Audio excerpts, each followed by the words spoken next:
ito po yung nilinaw niya sa atin. Kuya Rab, good evening po.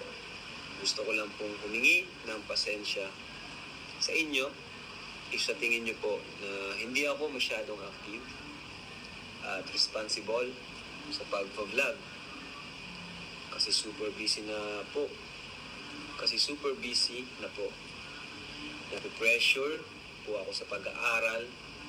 May mga issue lang po akong nalaman. Na-pressure po. Baka nagde-direct na po ako sa sponsor. Nag-issue alis na po ako sa Kalingap. Which is hindi po yun totoo, Kuya Rab.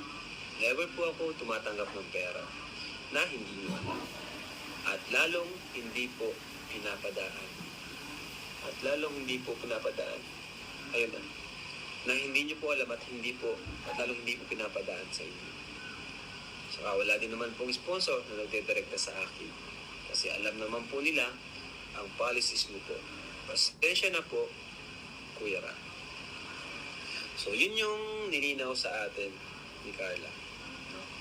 Kaya sa mga nag-ano sa kanya, no, mga may sinasabing masama about sa kanya, ay tigil-tigilan nyo na po isangkot sa mga issue